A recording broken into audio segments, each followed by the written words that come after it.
Barricade is one of my favourite rigs in Outlast Trials, and unfortunately one of the least favoured among the community, but I don't really blame them. The main premise of the rig is to delay or hold off enemies, which, you know, that sounds pretty appealing, but then you remember that there's 2 other rigs in the game that do a similar kind of thing, and, well, really much easier and better ways. I mean, why spend 2.5 seconds setting up a barricade to hold off an enemy for 10 seconds, only at a door, when I could just instantly throw stun to stun multiple in a radius for about 8 seconds anywhere, and I can get anything done during it.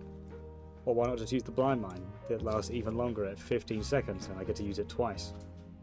Well, hopefully I can give you a better or clearer perception on the rigs, one that's a bit less black and white, as I feel that's why some of the barricade hatred is undeserved.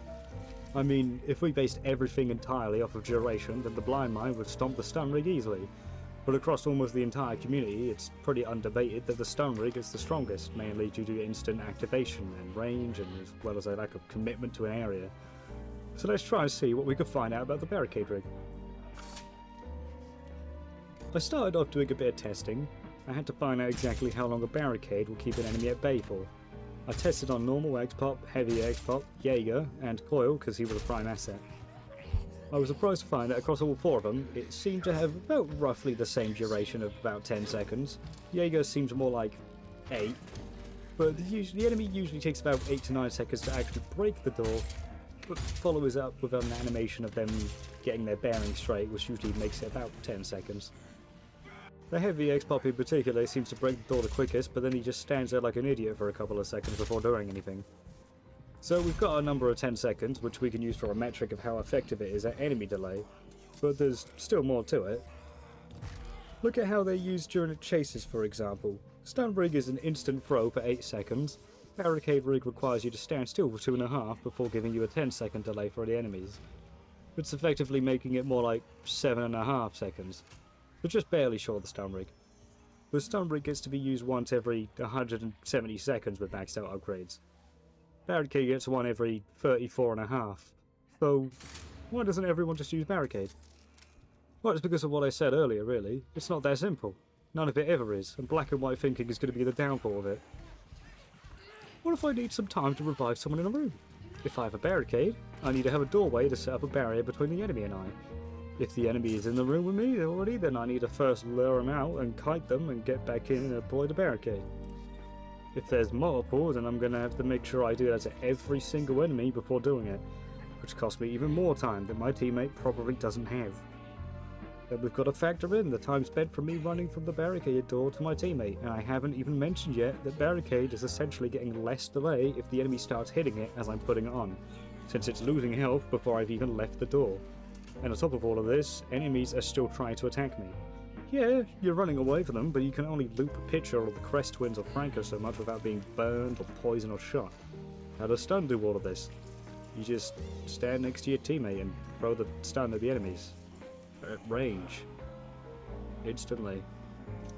Blind mine only takes half a second longer to deploy, but it lasts so much longer with extreme amounts more protection and doesn't need to have a door at all.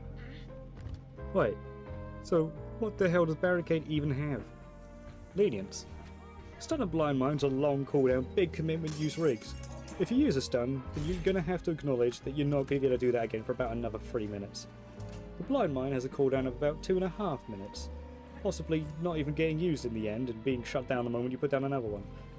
Barricade gets to be used about every half minute, allowing you to have 2 at the same time with no sort of distance limit between them and a minimal area commitment, especially since misplaced or unused barricades could just be instantly broken to immediately make your next barricade recharge at twice the speed. A 17-second cooldown at most is pretty laughably short. I could block off an enemy temporarily, run away, and half a minute later I'm ready to do that again. Or maybe they just never go for the door and I just break it and get it back basically instantly. Easy peasy. Because of all this, instead of craving rig recharges like stun does a lot, you're going to be giving them out like hotcakes. Probably to other stun users while adding your own layer of protection to yourself and possibly your teammates. But the best part? Jaeger! The immortal snail equivalent of an enemy stops at nothing. Well, almost. A stun to the face stops her for about half a second, a blind mine stops her for about half a second, and is pretty much a waste. A brick stops her for about half a second, and a bottle doesn't do anything. What about Barricade? That's 10 seconds. 10 seconds, and Jaeger's off your ass. Not bad when you're solo and there's no one else to deal with her. Not a godsend either, but it's still pretty noteworthy. Especially in Jaeger Trials, where she doesn't even go away. Even if she isn't on you, that's 10 seconds where she won't be on your teammates' ass anymore, giving them the time they need to finish doing something that nothing else can buy for you. Playing in Lilia Trial, mainly to spoil the auction, it's pretty hard for her to sneak around when she has to loudly blast open half the door she goes through near you when it marks her.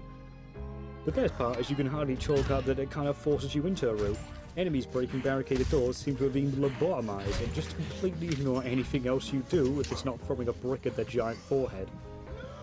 On top of it all, it's also just nice to mix up the rigs anyway. A second stun user doesn't often do much more weight pulling than just the one.